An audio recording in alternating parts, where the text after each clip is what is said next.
Então, oficialmente, uma boa noite, começando nossa primeira aula de Valuation. Então, vou compartilhar aqui o nosso material.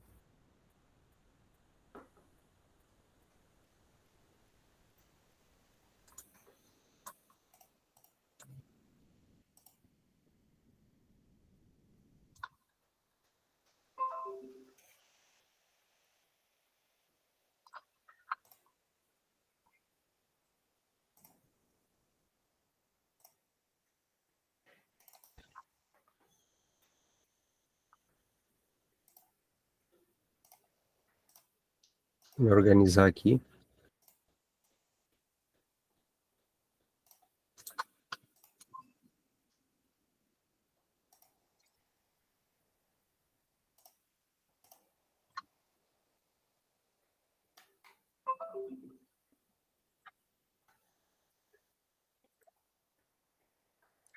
Bom, então essa é as lâminas.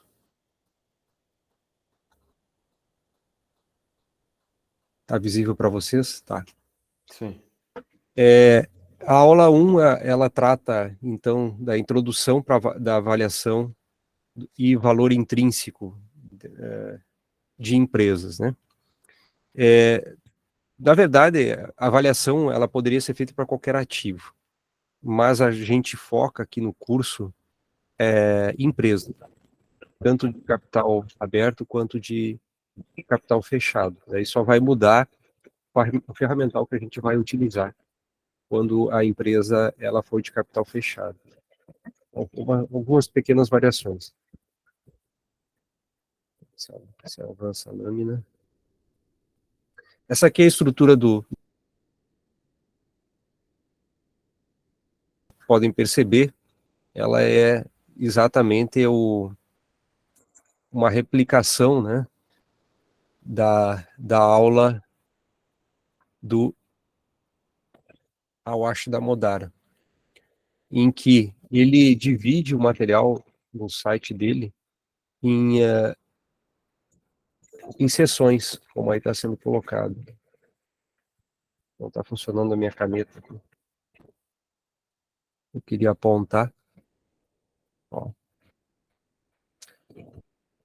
Vamos ver se eu consigo daí escrever.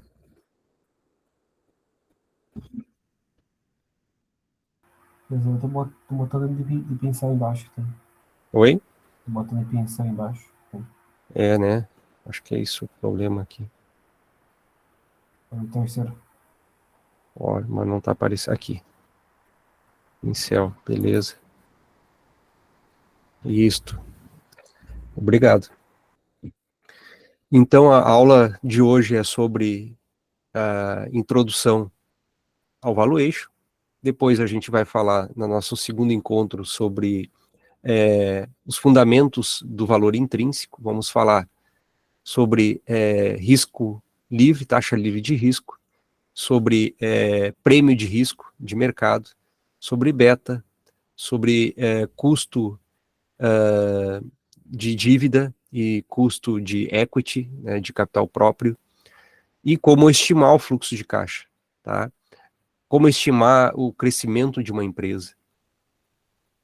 A questão de valor final de um fluxo de caixa, toda empresa ela tem uma vida útil, uma estimativa de vida.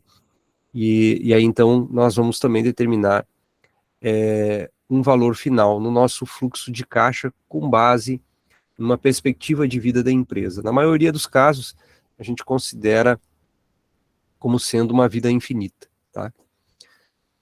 E vocês podem perceber que temos aqui do lado aí, direito da tela, né, os capítulos que são as sessões, né? Então, eles pulam, ó, a gente vai trabalhar o capítulo 1, 2 e pula para o 7, para o 8, depois o 9. Por quê? Porque do capítulo 3 ao 6, do Awashi Damodara, ele trata de análise por múltiplos de mercado, que é de extrema importância, mas ela é trabalhado em análise fundamentalista. Então, para não haver sobreposição de conteúdo, nós trabalhamos aqui direto o método de fluxo de caixa descontado. Tá? E depois salta também lá para o capítulo 31, que não teria como trabalhar todos os capítulos, são 34 capítulos no livro, em um curso rápido como é o nosso de 10 encontros. Então, é um encontro semanal de 1 horinha, e a gente não consegue trabalhar todos. Mas, em essência, o que trata de fluxo de caixa descontado, tem outra técnica, que a gente vai logo em seguida comentar, que é a opções, utilizar opções reais, que a gente não explora ainda, por enquanto, na liga, por falta de espaço também, né, de tempo. Então, nós precisaríamos colocar mais um nível depois do valuation para trabalhar com outras ferramentas, outras técnicas que estão também presentes no mercado. Bom, aqui a continuação, então, das sessões. Vocês percebam que são 25 sessões na aula original disponível do Awashi Damodara no site dele, né? Então tá aqui os links para vocês, depois com a tela vocês podem clicar e já vai acessar no material, tá? No webcast. E bom, o que é então o tal valuation, né? O que vem a ser essa expressão, né? Nada mais é do que a avaliação de investimento em empresas para mensurar seu valor, tá? Então, quanto vale uma empresa? Outro conceito que a gente encontra, ó, no nosso português é a qualidade de quem tem força, vigor, né? Qualidade como determinada coisa é estimável em maior ou menor grau, né? Então, a questão de apreço. Então, tá usando uma palavra apreço, né? É quanto as pessoas apreciam, né? Ou valorizam, como o próprio nome diz, né? Tem afeição a um determinado negócio, alguma determinada empresa. Exemplo, tecnologia. A gente gosta muito de tecnologia nas nossas gerações, né? Modernas. Então, praticamente todas as empresas de alta tecnologia, elas são muito bem valorizadas, né? A gente tem apreço a esse ativo que é a tecnologia, né? Algo à frente do que a gente enxerga no dia a dia. Também outro conceito, um negócio vale o quanto de dinheiro você será capaz de obter dele. Então daí já uma tradução nossa aqui, né? Então, quanto eu consigo extrair de volta de dinheiro da empresa, né? Então, já vemos dessa forma duas dimensões que eu posso analisar uma empresa.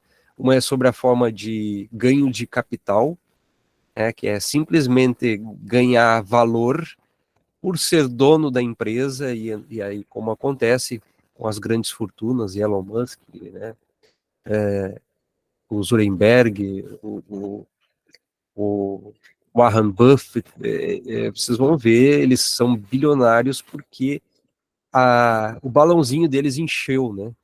Tá? Tem ali um balão de ar, foi inflado por esse apreço das pessoas pelos negócios que eles possuem, né? As atividades, as empresas que eles possuem. Ou uma segunda forma de eu ganhar dinheiro, em vez de medir por ganho de capital, é medir o influxo de dinheiro, né? Então, quanto ela é capaz, depois de eu comprar, ela me trazer dinheiro de volta, né? E aí tem muita empresa, inclusive da área de tecnologia, que não faz isso muito bem, né? Apesar de você ficar rico, mas você não faz uso do dinheiro. E tá lá, né? Sobre a forma de ações, né?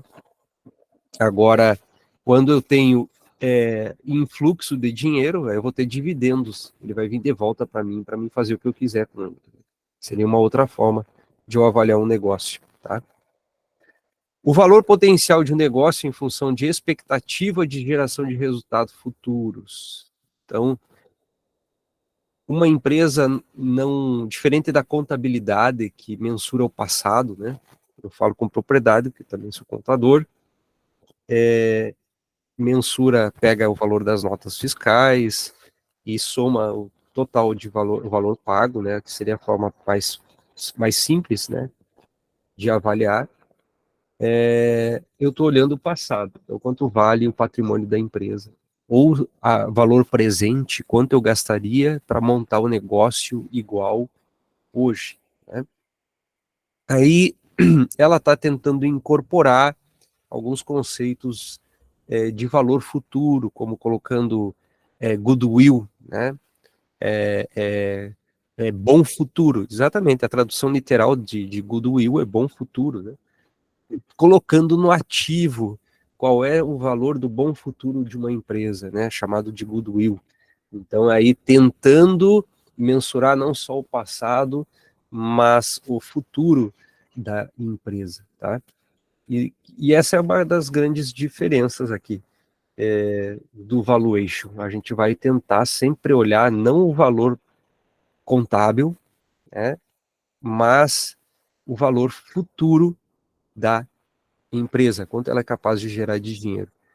E traduz em termos atuais os benefícios econômicos futuros, portanto. Eu vou trazer essa expectativa de futuro, esse apreço que as pessoas têm, né? Aqui um conceito do Asaf Neto. Eu estou no presente aqui, aí eu vou olhar para o futuro, não, e eu vou imaginar, né? Eu vou tentar deduzir, brincar de Nostradamus, essa é a verdade, né? Nostradamus foi o maior visionário, né, que a gente tem registrado, ou adivinha, que adivinhava o que iria acontecer no futuro, né? E nós vamos tentar enxergar o que uma empresa vai fazer no futuro e, de alguma forma, trazer esse valor para valor presente, tá? Na data de hoje. Isso aqui é o valor da empresa, pelo fluxo de caixa descontado. Aí eu vou ter que colocar uma taxa de juros aqui para fazer esse desconto, né? E trazer para a data presente. Esses aqui são os livros bases que a gente vai usar, né? Eu tenho todos eles aqui. Deixa eu ver se eu pego alguns, ou basta todos, só um pouquinho.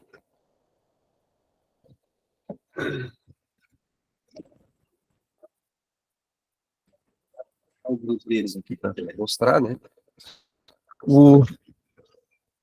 Quem é o mais respeitado atualmente é esse do Awashi Damodara. Essa aqui é a versão em inglês, né? Quem tiver condições de comprar, vale a pena, se for entrar a fundo no mercado financeiro, né? Para viver, para ganhar dinheiro, né, para pagar as contas através do mercado financeiro. Então, eu vou dizer que seria uma leitura obrigatória para a geração de um diferencial competitivo. Essa aqui é a mesma versão do livro, tá? A mesma versão do livro, só que em português. E aí o português ele é mais extenso, né? Para mim, dar a mesma mensagem em inglês, eu preciso de mais palavras em português. Então ele é um livro maior, né? Em termos de conteúdo, ele tem o mesmo conteúdo, mas é maior porque está em português. Eu preciso de mais palavras para explicar a mesma coisa, tá? Na versão em português são 1020 páginas, tá? Então é uma Bíblia, é uma Bíblia. Eu estou consultando, porque a gente vai esquecendo, né? Então tem que estar sempre rememorando, né? Pelo tamanho que é, mas é um livro de cabeceira, tá? Então esse seria o principal. É o mesmo livro, só a versão em inglês e em português. Eu prefiro a versão em inglês, né? Porque tem muita coisa que às vezes ao traduzir ela nos engana a tradução. Esse também é um livrinho do Awashi Damodara, e que ele é um romance, é uma leitura sem números, né? Ou com muito poucos números, tá? Em relação ao outro, em termos de complexidade, é lúdico, então ele é de fácil entendimento, também é uma boa leitura, tá? O do Serra e do Wilk, né? Aqui. Eu inverti a ordem. Vamos na ordem. Do Alexandre Assaf Neto, né? Esse talvez seja o nome mais respeitado entre os pesquisadores na área financeira no Brasil, né? Que é um professor da Universidade de São Paulo, da USP, e tem dezenas de livros na área de finanças, né? Eu tive a sorte de também ser aluno dele, né? Numa especialização, no MBA, né? Em finanças e controladoria, pela USP Exalc. Esse outro livro ali do Gestão de Investimentos e Geração de Valor, também interessante, do Samonês, é um professor da PUC, até onde eu me lembro, da PUC-Rio, tá? É interessante o livrinho dele. Livrinho não, bom livro, né? Não é livrinho. Só pela dimensão, pelo tamanho, né? Que é menor em relação ao do Damodara.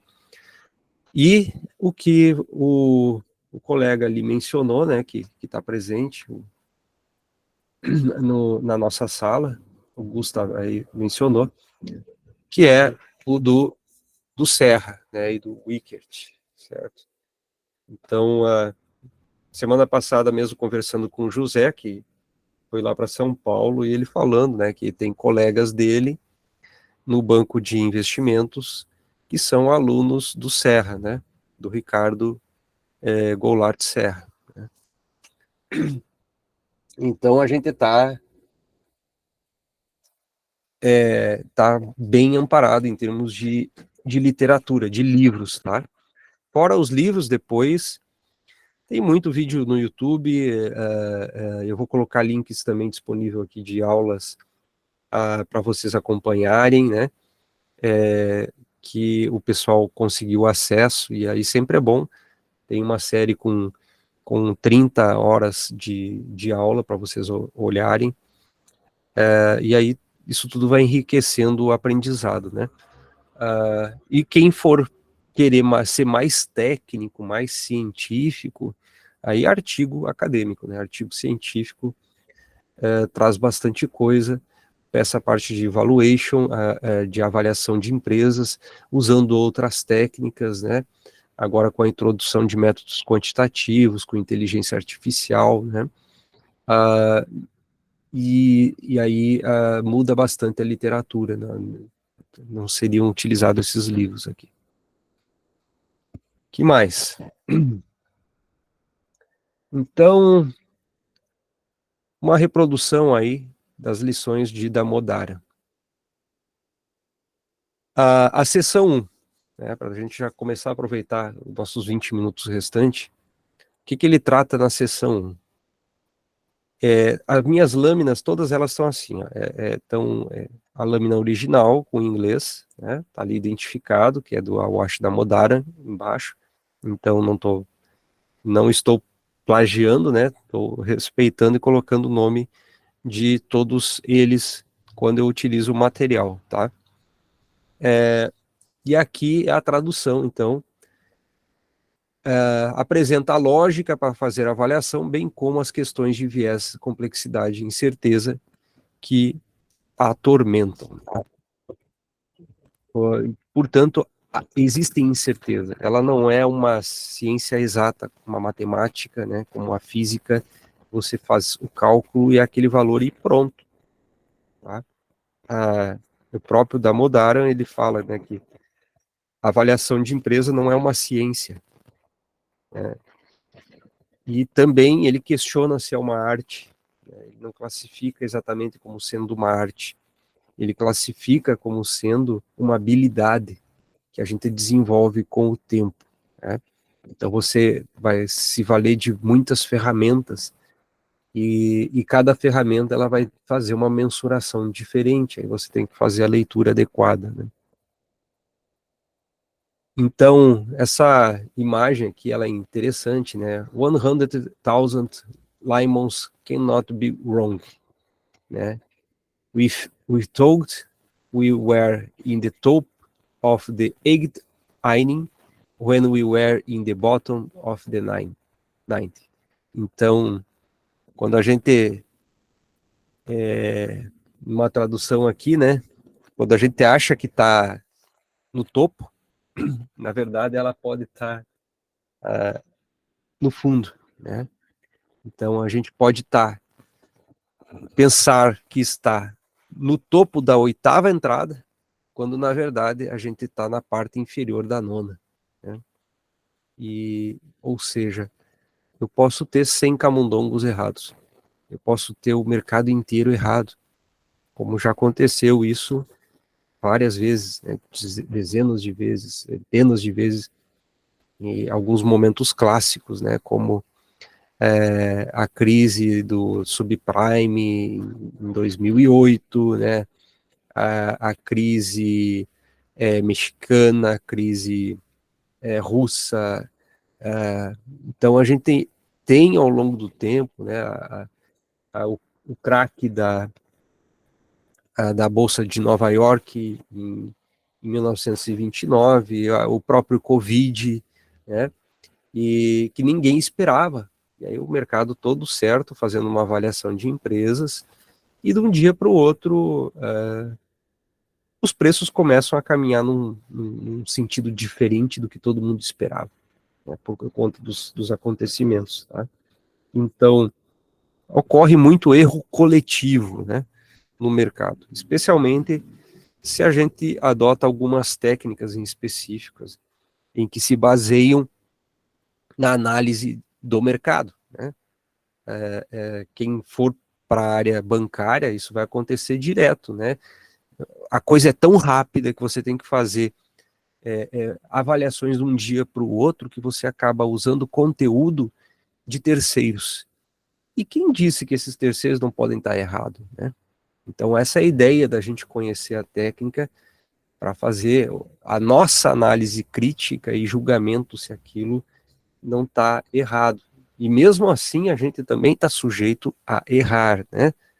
Um dos ganhadores do Prêmio Nobel de Economia, né, o Herbert Simon, ele, com a teoria da decisão, ele fala que toda decisão ela é limitada, ela é racional, mas ela é racional dentro de uma racionalidade limitada ao conhecimento que a gente tem, à informação que a gente tem. Tá? Então, quanto menos informação eu tenho, pior, ou maior é a probabilidade de erro, né? Pode falar, Gustavo. Quer dizer, o Daniel Kahneman não fala sobre isso também? Tipo efeito manada, né?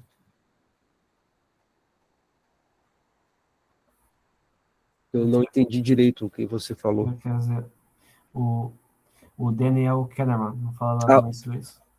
exatamente, também, o Daniel Kahneman, né? Então, a gente vai mencionar muitos ícones que a gente tem, né? Inclusive, o próprio valuation, que a gente vai aprender por ser muito técnico aqui, muitas vezes ele é bastante criticado, né? Então é bem comum o pessoal que é do operacional dizer que se avalia o mercado em si, né? E você não faz na prática o valuation, né? Então, de uma certa forma, mostrando que há uma limitação no uso da racionalidade, né? Mesmo a gente, às vezes, sabendo que ela existe, não faz uso, né? Bom, então, alguns aqui mitos, né, sobre avaliação ou equívocos sobre avaliação. O mito 1, uma avaliação é uma busca objetiva pelo valor verdadeiro, né? A verdade é que todas as avaliações elas são tendenciosas. A única questão são quanto e em que direção, né? Por que que ela é tendenciosa, né? Se o cara está dentro da empresa, é o CFO da empresa, aí eu vou buscar informações da relação com investidores no site da empresa, ela não vai contar nada de ruim da empresa, né? Se tiver algo ruim, ela vai mencionar, mas ela vai como é que, amaciar a comunicação, né? E vai tentar valorizar o que a empresa tem de bom, tá? Se eu tiver de um lado de uma boutique, uma,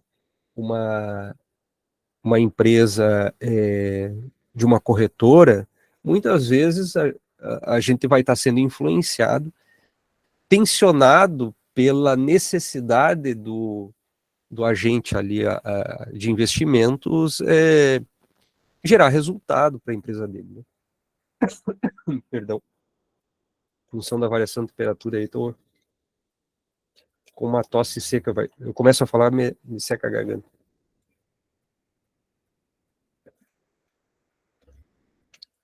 Um mito 2, ó. Ainda no mito 1, né? A direção e a magnitude do viés, né? Elas vão ser proporcionais, então, a quem lhe paga quando você recebe, né? E, então, esse é um problema de eu usar dados de terceiros. O mito 2, ó. Uma boa avaliação fornece uma estimativa precisa de valor. Isso não é verdade, né? Não há avaliação precisa. O retorno da avaliação é maior quando a avaliação ela passa a ser menos precisa, né? O que isso quer dizer? Se o mercado está volátil, né? Quando não tá todo mundo errando o valor, e aí você faz um valuation bem feito, você gera a margem para arbitragem. Né? O que é a tal de arbitragem? É você especular, né? Você ganha, você especular também é diferente, é um conceito diferente, né? Especular já seria no curto prazo. A ideia é de scalper, né? Mas de você buscar distorções no mercado que vão lhe permitir gerar riqueza, tá? Tem muitos grandes investidores que utilizam como premissa o valor intrínseco das empresas, né? Que é o que a gente vai tentar mensurar, tal como o Warren Buffett, né? Que é um dos célebres que ficou bastante famoso pelo volume de riqueza gerado, vendendo a ideia de que usa essa técnica, né? Vendendo a ideia de que usa essa técnica. Tá? Agora, vai saber se de fato a gente não sabe, mas é o que o mercado diz, tá? Então, o terceiro mito, ó, quanto mais quantitativo o modelo, melhor a avaliação. Também é um problema, né? A compreensão de um modelo é inversamente proporcional ao número de entradas. Então, fazer um modelo macroeconômico que considera todo o mercado, né? Inflação, desemprego, taxa de câmbio, política monetária, né? De geração de impressão de papel, política fiscal, considera tudo. Quem está no governo, quanto mais variável você coloca, mais difícil de você acertar, né? Porque os economistas aqui já devem ter ouvido falar na palavra parcimônia, né? Então, bons modelos são modelos simples, né? Então, a verdade, ó, modelos de avaliação simples se saem muito melhor do que os complexos, porque permitem um bom entendimento, tá? E quando ocorre a geração de um prêmio Nobel, né? Normalmente é porque eles conseguem simplificar algo que é complexo, trabalham com modelos, né? Com premissas. Então, a pesquisa, né, sobre valuation, o valor intrínseco, o valor relativo e a análise contingente, né? Então, o valor intrínseco, a avaliação intrínseca, ela relaciona o valor de um ativo à sua característica intrínseca, né? Então, com base no fluxo de caixa e no risco do fluxo de caixa, tá? E sua forma mais comum é o valor intrínseco calculado como uma avaliação desse fluxo de caixa descontado, que a gente aprende lá em matemática financeira ou engenharia econômica, dependendo do curso de vocês. A avaliação relativa, ela vai estimar o valor de um ativo observando a precificação de ativos, tá? Comparáveis. Então, é aquela história, quanto vale para mim a minha mãe, né? A minha, ela tem muito valor, né? Quanto vale para mim a minha casa? Para mim, ela tem muito valor. Por quê? Porque é a minha casa. Agora, eu posso avaliar a minha casa não de forma intrínseca, como eu estou fazendo, pelo apreço que eu tenho, né, pela minha casa, mas olhando o quanto vale a casa do vizinho, né? O quanto vale a casa do outro vizinho, quanto vale a casa no bairro onde eu moro, tá? E assim eu determino de forma relativa, com casas comparáveis, parecidas. E eu posso também avaliar, ó, avaliação por sinistros contingentes, né? Em que eu vou precificar opções para medir o valor de um ativo que compartilha características de opções, né? Então, é bem o conceito de opções lá de derivativos, né? Que você tem oportunidades de tomar decisão antes de um fato acontecer, né? Porque como é incerto, por isso é contingente, você se precaver de um fato que venha acontecer.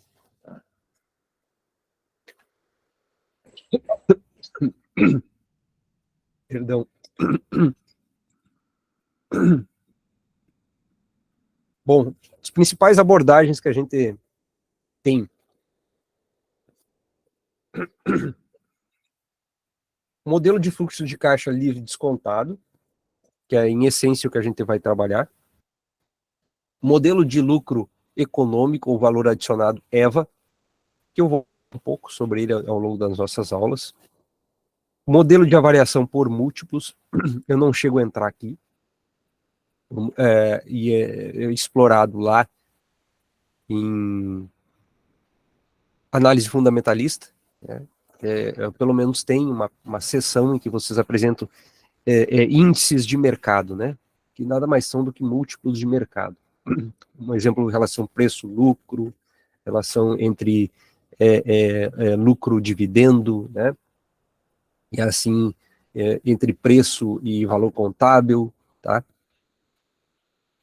O modelo de fluxo de caixa de dividendos descontados, eu comecei a aula falando que a gente pode mensurar uma empresa pelo valor, ganho de capital, como também pelo influxo que ela gera, né? Quanto ela traz de dividendo para mim. Então é um modelo também bastante utilizado, que a gente vai apresentar alguma coisa a respeito. Tá? Vai ter uma aula só sobre isto. E o modelo de avaliação por opções reais, que a gente não entra no nosso curso. Na verdade, a gente só vai falar que existe na aula de hoje, né? Precisaria de um outro curso, então, para a gente explorar apropriadamente essa técnica. Diferentemente dessa classificação aqui, essa classificação ela está no livro do Samonês, ó. Então eu estou migrando de uma literatura para outra. Eu apresentei os livros, né? A classificação do Samonês. Essa aqui já é a classificação do Serra, que é o livro que vocês têm aí na sala da Liga, né? Em que ela apresenta diferentes abordagens. Olha só quantas tem, não tem uma só verdade. Eu posso avaliar uma empresa pelo valor contábil, né? Que também é bastante usada. Eu pego uma empresa que eu não conheço, não é de capital aberto, é capital fechado. É uma pequena empresa, não tem nada. Eu vou começar por onde? O que ela tem de papel, né? Eu vou olhar os livros que ela tem, o livro diário, o livro Razão, os livros fiscais que ela tem, né? Para ter uma ideia de valor da empresa. Tá? Banco faz muito isso para mensurar valor de crédito para as empresas, né?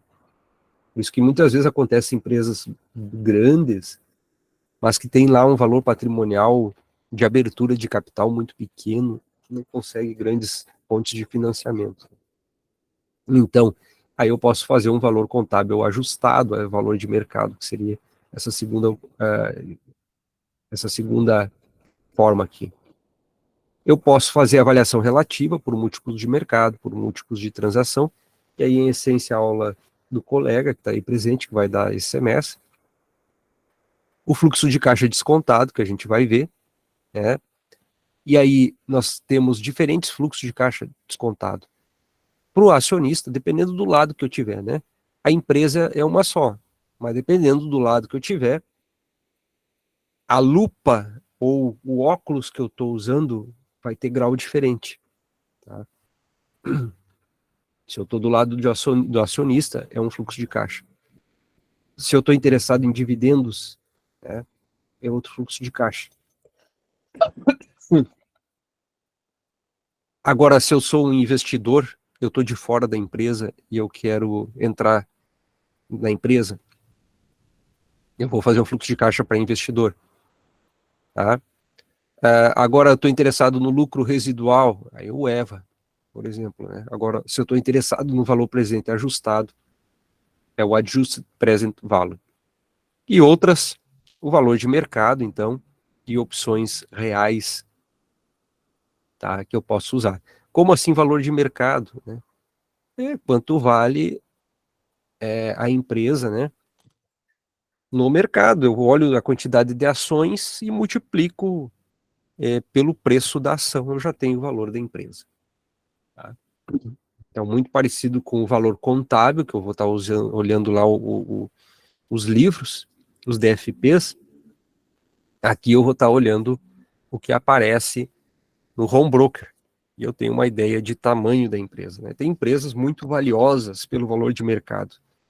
Exemplo, a mais valiosa delas, a Apple.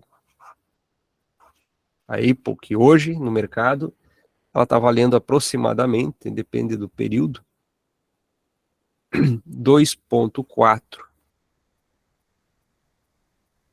trilhões de dólares. Quanto é isso de dinheiro? Né? A gente perde até noção de quanto é isso de dinheiro. 2,4 trilhões de empresa pelo valor de mercado. Eu já tô avaliando uma empresa. Né? Simplesmente pegando a ação e multiplicando pela quantidade de ações. Parece que é só 2,4, mas vamos comparar com vou pegar uma métrica comparativa de vizinhos, né? Não são comparáveis, mas dá uma ideia de tamanho.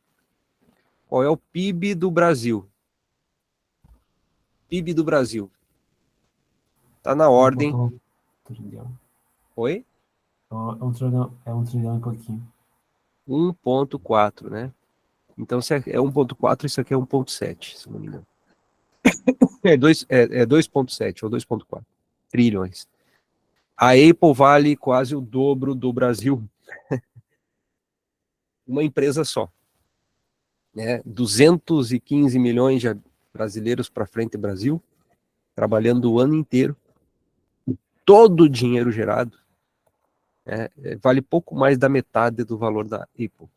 Né? Então, dá uma ideia de tamanho. Tá? O quanto a gente valoriza tecnologia. Tá?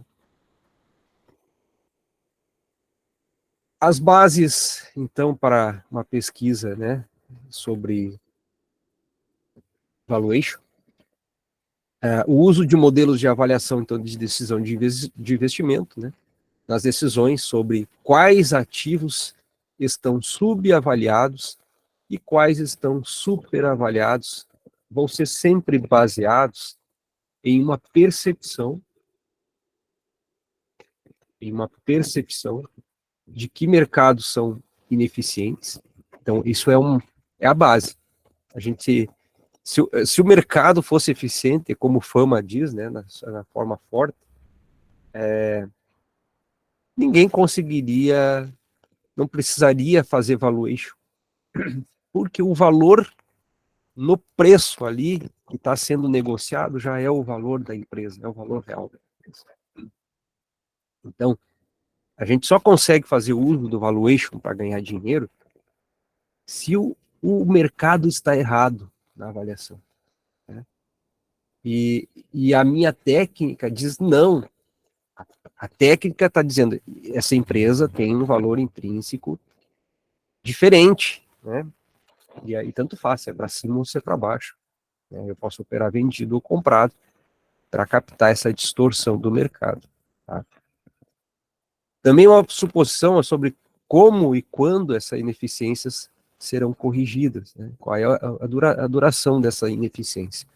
Para mim, definir uma estratégia, se ela é de curto prazo, de médio prazo, de longo prazo. Tá? E também um mercado eficiente, ó, o preço, então, é a melhor estimativa de valor, que é o contrário. Tá? Se eu pegar um mercado maduro, né, a gente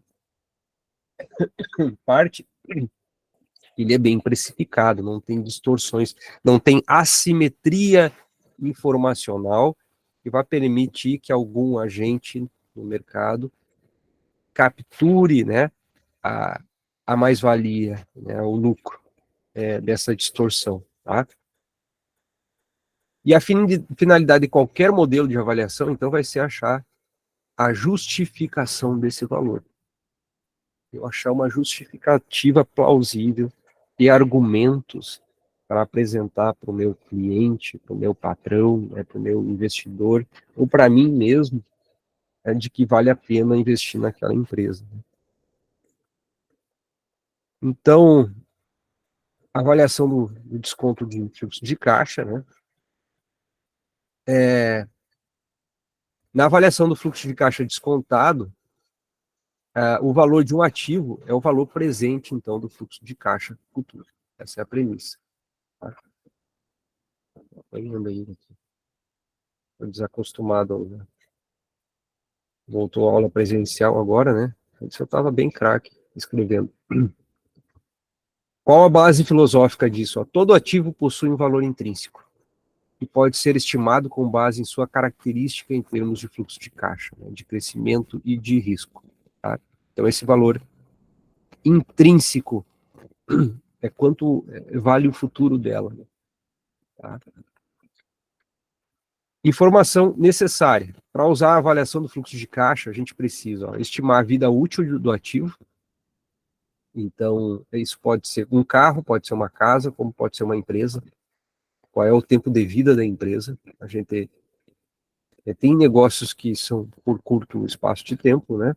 Mas a gente, na maioria das vezes, avalia a empresa como se elas fossem um Highlander, viver assim para sempre.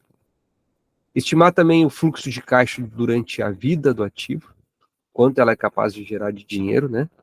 Tá?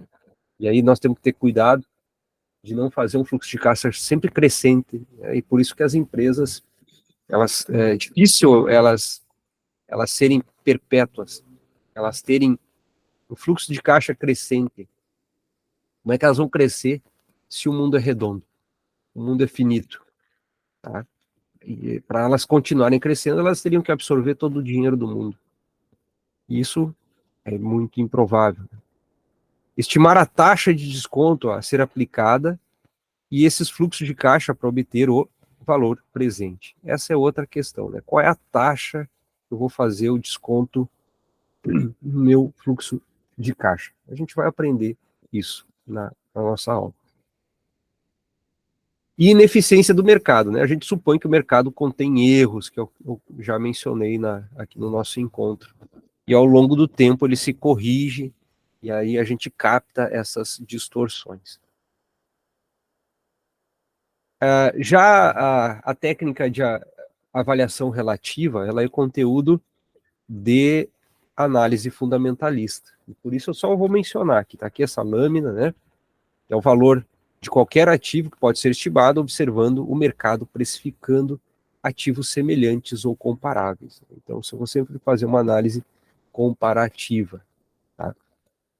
A base filosófica disso é que o valor intrínseco de um ativo é impossível de ser determinado, né? Ou seja, ela contraria, dizendo que não existe uma essência para valor futuro, e que o valor do ativo é o que o mercado está disposto a pagar. Tá? Para isso, eu tenho como premissa que existe um ativo idêntico ou um grupo de ativos comparáveis. Exemplo de avaliação relativa é uma tabela FIPE para carros, né, que você tem um valor padrão para um carro, um modelo de carro, um determinado tipo de ano, né, e então você assume que são todos iguais, mas a gente sabe que não são, né? Tem gente que esmerilha carro e tem gente que cuida de carro. Tá? Mas é uma premissa. E uma medida padronizada de valor, né? Tal como o patrimônio líquido, que é obtido pela divisão de preço por uma variável comum como lucro. Então, eu posso usar a relação, né, de lucro por patrimônio, ou patrimônio por lucro, e a gente vai chegar a uma medida chamada de ROI, né, Return on Equity. E se os ativos não forem perfeitamente comparáveis, né, as variáveis para controlar as diferenças. Então, como é que eu controlo as diferenças das empresas?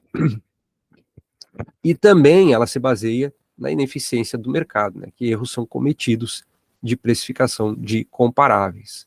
Tá? Por isso que ela é bastante usada no mercado, porque ela é fácil. A gente começou a aula falando em parcimônia, né? Ela é fácil de detectar, é fácil de explorar, né? E muita gente gosta. Vocês mesmos vão fazer análise fundamentalista, ela é bem mais simples de fazer uma análise. E a última, avaliação de reivindicação, para encerrar a nossa aula, né?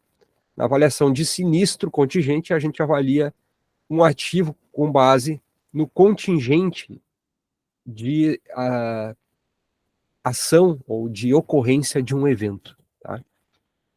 A base para isso é que a gente compra um ativo do tipo opção e você altera o trade-off de risco, tendo um risco de baixa limitado e um risco de alta quase ilimitado.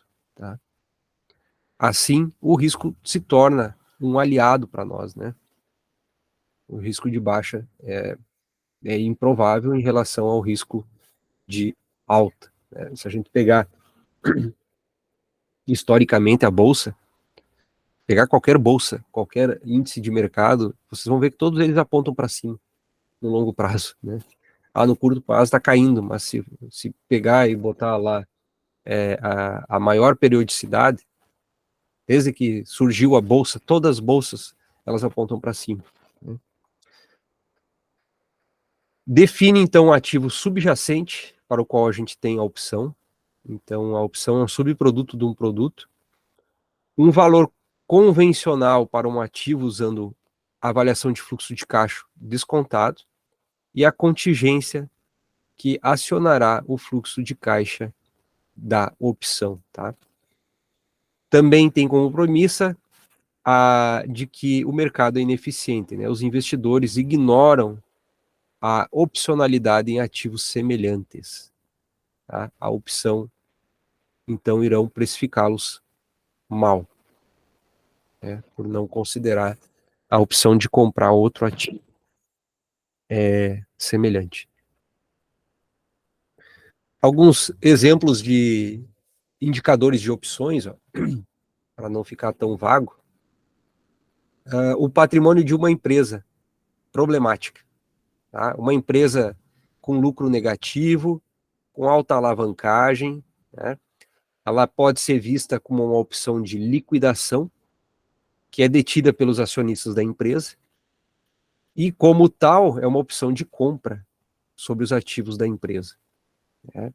Então, para a maioria das pessoas, vão olhar a empresa, ela está mal, e esse mal numa opção, ela pode representar uma opção de compra. É o momento de entrada. Tá?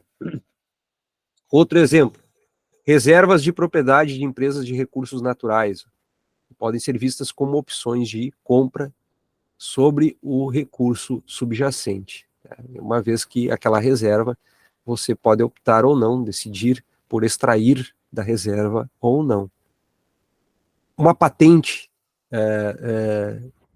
de propriedade industrial, né, de uma empresa, uma licença exclusiva, também pode ser vista como uma opção, tá? Porque a empresa detém essa opção para a duração da patente, né? E os direitos possuídos por uma empresa para expandir um investimento existente em novos mercados. Também pode ser direitos de expansão, como é o caso de uma autorizada, uma concessionária, né? Às vezes ela tem exclusividade de ação, né? E aí eu consigo também avaliar quanto vale a empresa, né? Uma franquia por essa opção. Né?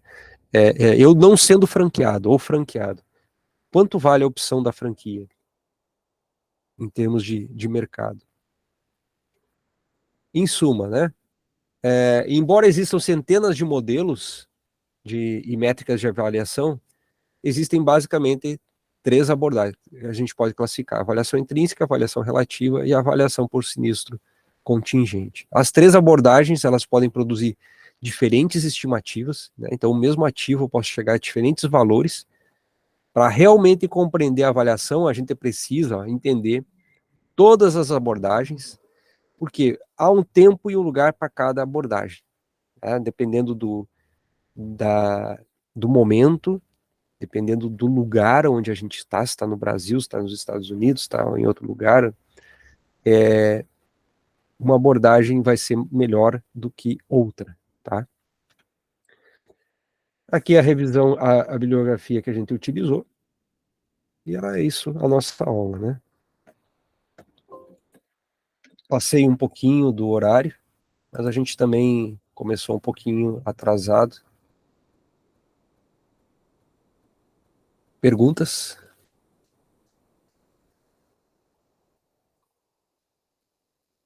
Tranquilo? Tranquilo.